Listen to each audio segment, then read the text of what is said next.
Baik, kita masih akan bahas mengenai Hari Kebangkitan Nasional yang jatuh pada hari ini diperingati setiap 20 Mei. Peringatan ini merujuk pada sejarah berdirinya organisasi Budi Utomo pada 20 Mei 1908 yang menjadi tonggak awal bangkitnya kesadaran nasional dan juga persatuan bangsa Indonesia. Nah, tema yang ditetapkan oleh pemerintah untuk Harkitnas hari ini atau yang ke-118 adalah jaga tunas bangsa demi kedaulatan negara. Nah, seperti apa sebenarnya tantangan besar generasi muda kita sebagai tunas bangsa ke depannya, apalagi di era digital seperti saat ini? Kami sudah bersama dengan tenaga ahli utama Badan Komunikasi Pemerintah, Hariko Wibawa Satria.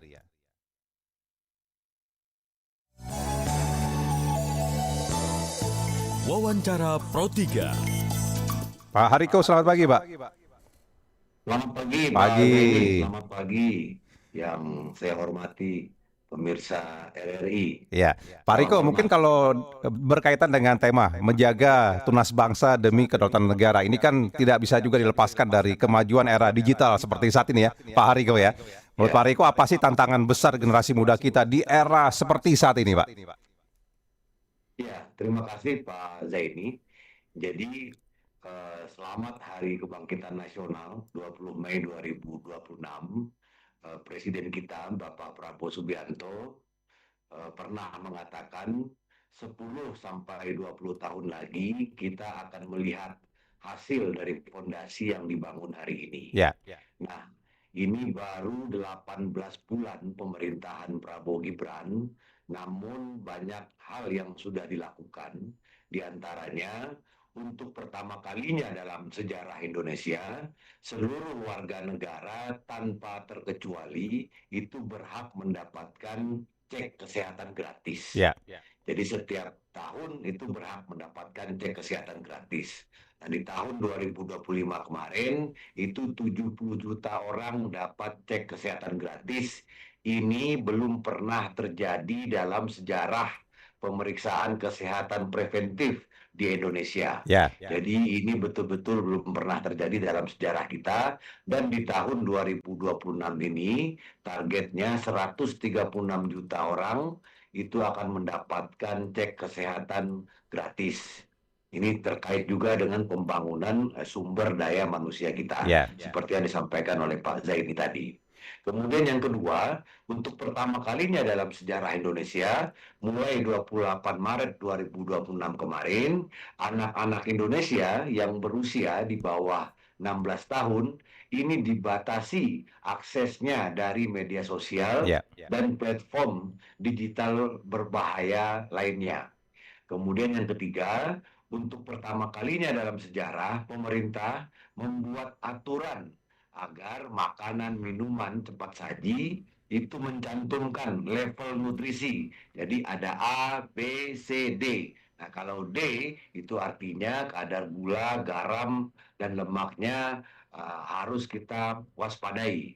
Ini agar mencegah anak-anak kita agar tidak cuci darah, sakit, dan lain sebagainya. Kemudian juga untuk pertama kalinya dalam sejarah, pemerintah punya yang namanya data tunggal sosial ekonomi nasional. Ini merupakan data yang dari berbagai kementerian, sehingga menjadi satu data. Kemudian untuk pertama kalinya juga dalam sejarah Indonesia, seluruh ibu hamil, balita, pelajar, santri, guru, dan seluruh tenaga kependidikan itu berhak mendapatkan makan bergizi gratis Ya. setiap hari di sekolah. Nah, sekarang sudah 62 juta orang itu mendapatkan makan bergizi gratis, kemudian sudah ada 28 ribu dapur dan sekitar 1.240.000 tenaga kerja baru. Nah, ada banyak hal baru yang dilakukan untuk menjaga sumber daya manusia Indonesia ini. Ini menjawab harapan jutaan keluarga. Tentu saja ini belum sempurna 100%. Oleh karena itu kami sangat berterima kasih kepada kritik dan saran dari pemirsa RRI dan seluruh masyarakat. Ya. Nah, Anda juga bisa bergabung sama kami silakan ya di 0213523172 atau di 0213862375 atau di 0213844545. Pak Riko, tapi ada satu kekhawatiran masyarakat mengenai kesehatan mental generasi muda kita sehubungan dengan perkembangan era digital saat ini. Sebagai orang yang memang sangat aktif di dunia digital selama ini, Pak Riko melihat kekhawatiran masyarakat itu seperti apa sebenarnya, Pak? Ya, kami sangat memahami kekhawatiran dari masyarakat terkait dengan kesehatan mental ya. Karena apapun yang kita lakukan, kita setidaknya membutuhkan dua hal hari ini, Ya, yaitu kestabilan mental dan kecerdasan emosional, kemudian pikiran yang positif. Oleh karena itu, salah satu upaya dari pemerintah, dan ini juga belum pernah terjadi dalam sejarah Indonesia, pemerintah kita membatasi akses media sosial untuk anak-anak yang berusia di bawah 16 tahun. Nah, kita sekarang sudah melihat ruang-ruang terbuka, lapangan-lapangan di sekolah ya, ini kembali rame itu Pak Zaini.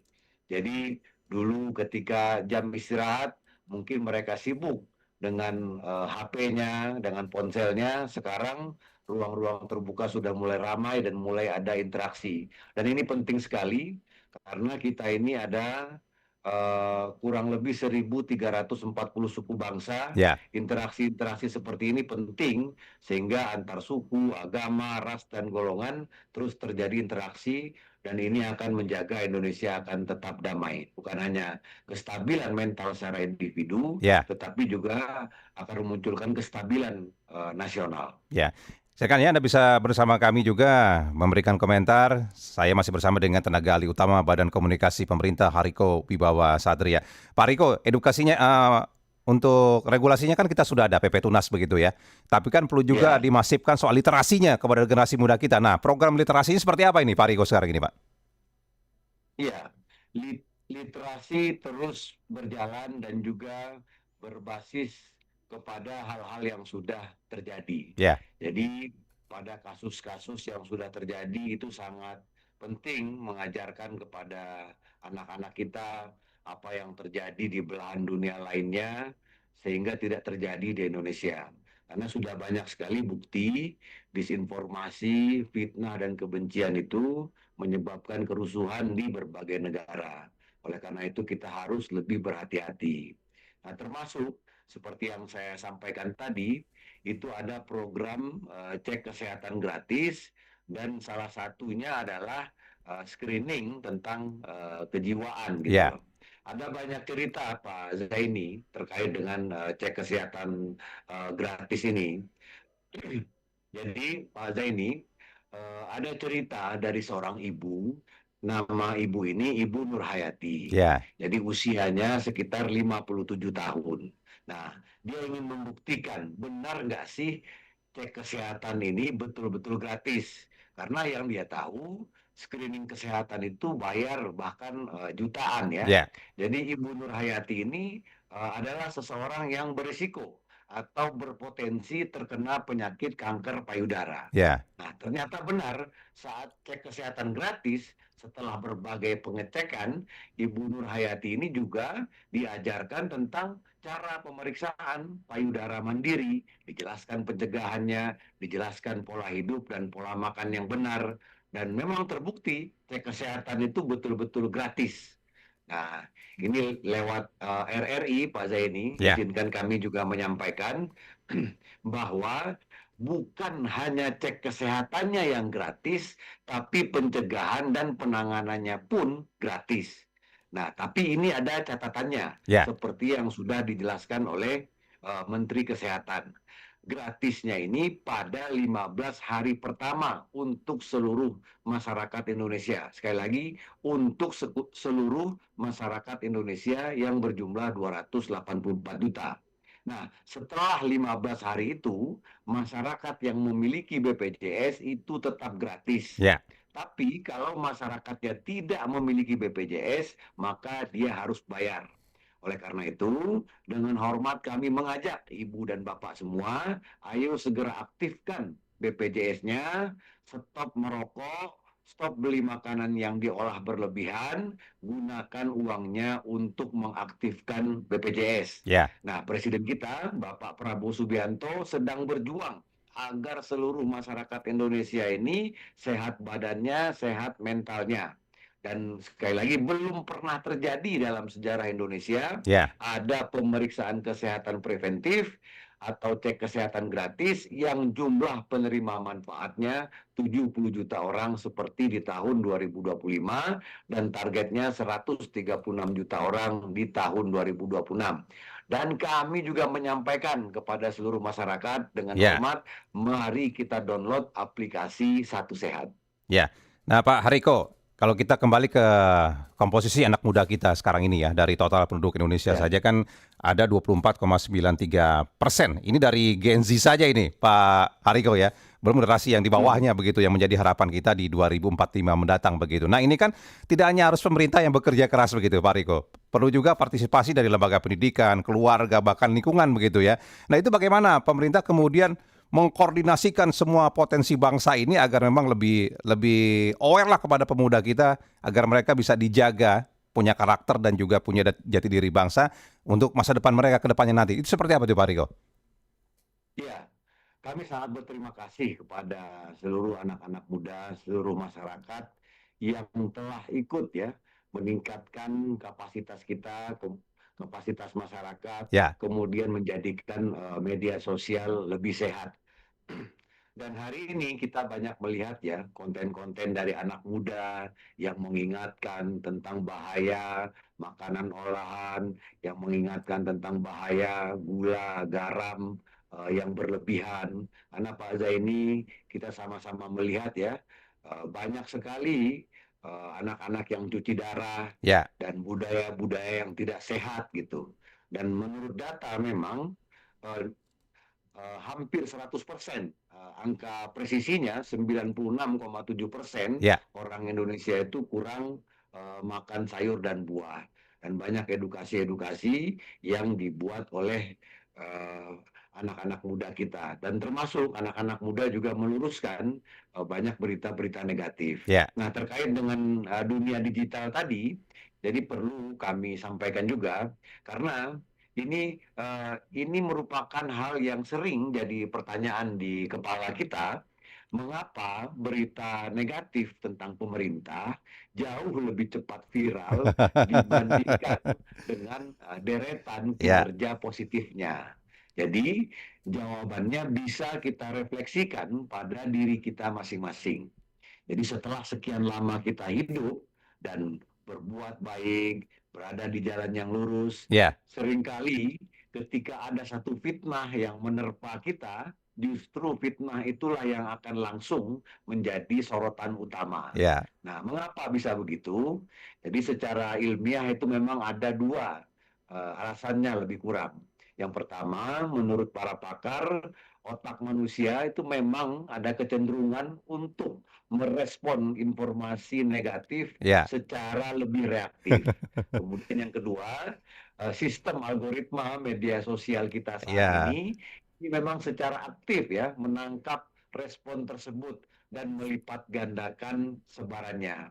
Oleh karena itu, kita harus betul-betul berhati-hati dan sekali lagi kami sangat berterima kasih kepada seluruh masyarakat karena memang pemerintah sangat membutuhkan sekali kritik dan ya, saran dari masyarakat. ya baik. Pak Riko ada Pak Joni di Tarakan. Pak Joni, pagi Pak. Halo, selamat pagi Pagi. Bung Zaini. Silakan Pak Joni ada Iya, Pak Hariko bersama saya Pak dari iya, Terima Bakomeri. kasih Pak Iya, Joni. Ya, iya. Jadi kalau saya bisa nanggapi ya, karena juga saya minta untuk paling tidak memberikan bukan hanya kritik juga tapi bisa masukan. ya, Tapi begini sebenarnya, dalam semangat kebangkitan nasional, kita nggak bisa hanya fokus misalnya kalau dikatakan tadi dari tenaga ahli ya, ya, dari pemerintah, bahwa yang menjadi andalan adalah cek kesehatan gratis. ya, Saya kira kan ya memang ada, tapi kan tidak juga bisa bisa menanggung semua.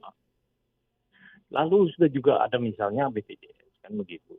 Sebenarnya yang lebih dikuatkan adalah memang kalau masyarakat itu sakit bisa dipermudah Ya, Kemudian juga aksesnya, kemudian tanpa dia berbiaya begitu.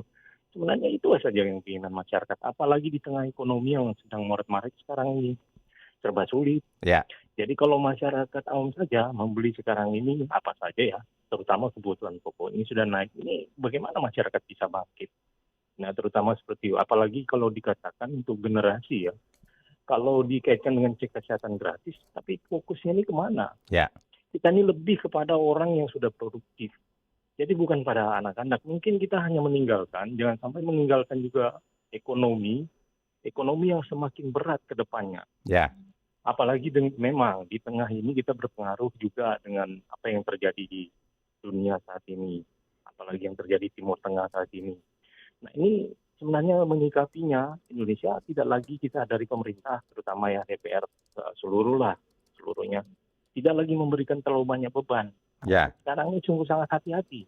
Lebih banyak kita mempermudah masyarakat dalam kegiatan apa saja. Programnya termasuk programnya Prabowo yang sampai bawah harus memang lebih terlihat. Di bawah saja nggak bergerak itu. ya. Pemerintah daerah saja nggak terlalu signifikan pergerakannya dalam kegiatan ekonomi. Karena masing-masing masyarakat ya harus menerimanya. Baik, Nah Pak ini Joni. Ya. seharusnya ada program sendiri. Itu saja. Terima kasih banyak ya Pak Joni ya. Nah, Pak Hariko, ini mungkin saya menyambung Pak Joni terkait dengan masalah ekonomi juga Ya. yang terkait dengan anak-anak muda kita atau generasi muda kita. Karena kalau dari data yang ada ternyata jumlah net not in education, employment or training dari anak-anak muda kita yang usianya 15 sampai dengan 24 tahun itu mencapai 6,5 juta orang atau sebesar 20,31% dari total anak-anak muda kita nih, generasi muda kita nih, Pak Hariko ya. Ini kan perlu program yang memang bisa mengatasi masalah ini ya. Mungkin saya menyambung Pak Joni tadi, mungkin Pak Hariko bisa menyampaikan itu, silakan Pak. Iya, terima kasih Pak Joni. Pak Joni tadi dari mana Pak Dari Joni? Tarakan Pak, Lupa saya. Kalimantan. Ya. Oh, dari Tarakan. Iya. Jadi terima kasih. Nah, perlu kami sempurnakan informasi dari Pak Joni.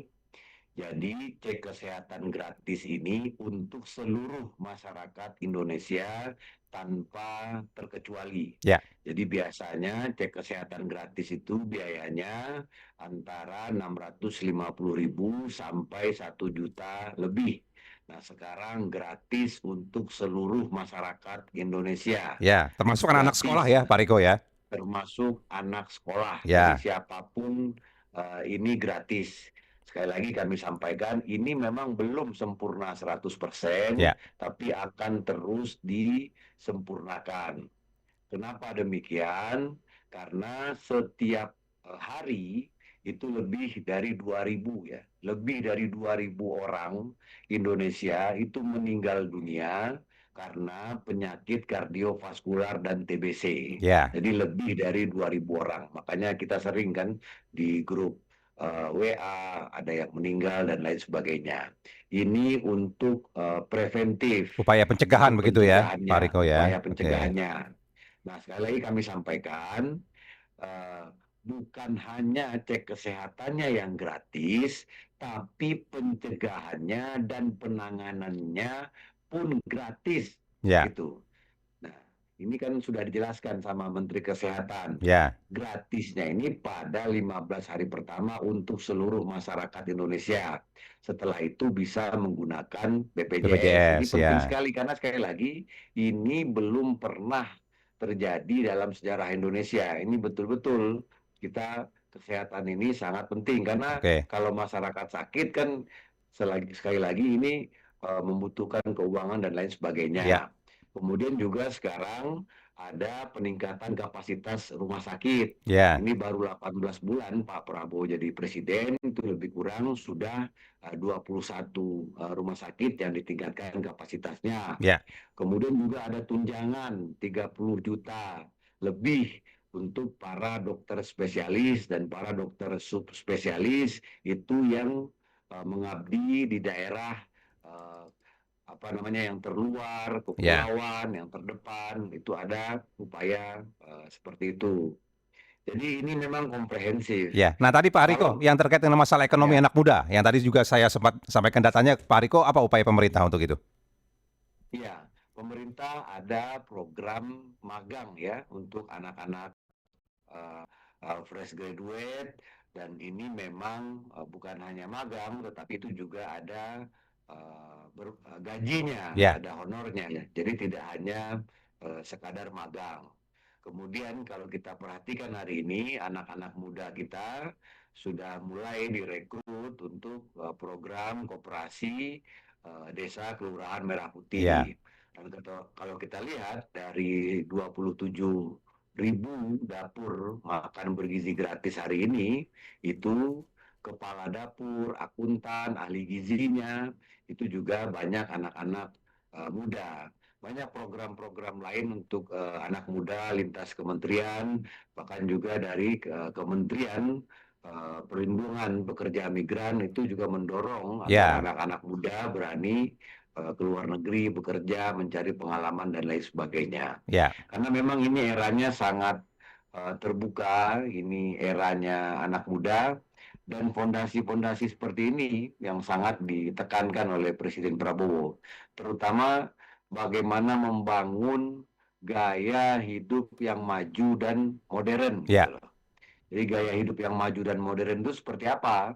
Karena kalau kita lihat datanya, anak-anak muda ini, kalau kita bicara anak muda ini Pak Zaini, hasil cek kesehatan gratis kemarin, itu selama 2 tahun ini salah satu masalah utama di kesehatan pelajar kita ini adalah gigi berlubang. Ya. Ini bukan masalah kecil, ini masalah besar. Karena sudah terbukti gigi berlubang ini membuat banyak anak absen sekolah. Ya. Dan ternyata gigi berlubang ini ada kaitannya dengan prestasi dan fokus belajar. Ya. Ini kan hal ini relatif terlupakan selama ini. Ini juga sedang diperbaiki oleh pemerintah, didorong untuk segera berobat. Jadi kita tidak hanya memperhatikan dari aspek-aspek otak, Ya. tetapi juga dari aspek kesehatan, Kesehatan, ya. kemudian makan yang bergizi. Sebelum Pak Prabowo jadi presiden, itu 41-65% itu anak-anak itu tidak sarapan ke sekolah. Ada sekitar 32% remaja putri kita yang anemia. Kalau pola makan ini Pak Zaini yang menjadi tantangan kita bersama, karena hampir rata-rata lidah kita ini memang sudah terbiasa dengan garam yang berlebih, gula yang berlebih, lemak yang berlebih. Nah, ini juga mempengaruhi angka harapan hidup, sehingga terjadilah obesitas, jantung, dan lain sebagainya. Ini fondasi-fondasi seperti ini adalah fondasi-fondasi yang sangat penting kalau kita memang betul-betul ingin bangkit gitu. Ya, baik kalau begitu. Pak Riko, terima kasih banyak sudah bersama kami pagi ini, Pak. Terima kasih kepada seluruh pemirsa RRI yang kami hormati. Mohon maaf kalau ada kesalahan. Ya. Terima kasih Pak Zaini. Terima kasih banyak. Selamat pagi. Waalaikumsalam, Pak Riko. Masyarakat Indonesia. Demikian tadi tenaga ahli utama Badan Komunikasi Pemerintah Hariko Wibawa Satria. Wawancara Pro 3.